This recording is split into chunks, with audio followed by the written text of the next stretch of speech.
এটি আরো জোরদার হবে বলে আশা করা যাচ্ছে। পাশাপাশি নানা ইস্যুতে আলোচনা হতে পারে। বাংলাদেশের সামনের অগ্রযাত্রা এবং টেকসই উন্নয়নে মার্কিন যুক্তরাষ্ট্র কি ভূমিকা রাখবে সেই বিষয়ে আলোচনা হতে পারে বলে আমরা ধরতে পেরেছি। আর জাতিসংঘের মহাসচিব যুক্তরাষ্ট্রের সাথে যে বৈঠকটি হবে সেখানে মানবাধিকার, রোহিঙ্গা ইস্যু এবং বাংলাদেশের সামনের দিকে জাতিসংঘের ভূমিকা এবং জাতিসংঘের কাছ থেকে কি ধরনের গাইডলাইন পাবে সেটির বিষয়ে আলোচনা হতে পারে।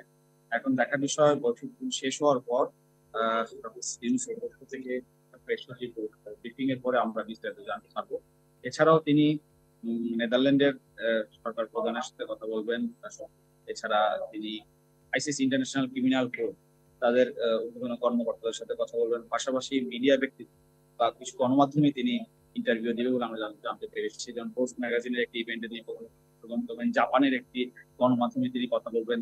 এছাড়াও তিনি আহ, বিভিন্ন সংস্থা রয়েছে যারা বাংলাদেশের অগ্রযাত্রায় সহায়তা করতে চায় এবং নানা বিষয়ে দিক নির্দেশনা দিতে চায়, তাদের সাথেও তিনি বৈঠক করবেন।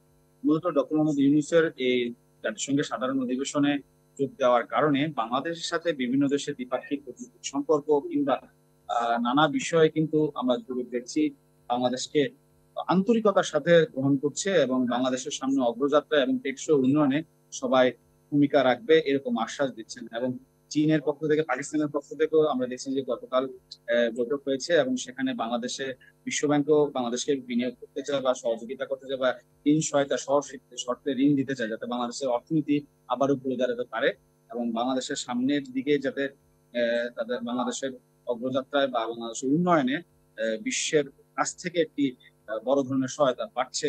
এবং ডক্টর মোহাম্মদ ইউনূস, আমরা যদি জানতে পেরেছি 27 তারিখ সাধারণ অধিবেশনে তিনি ভাষণ দিবেন, সেখানে আরো অনেক কিছু উঠে আসতে পারে।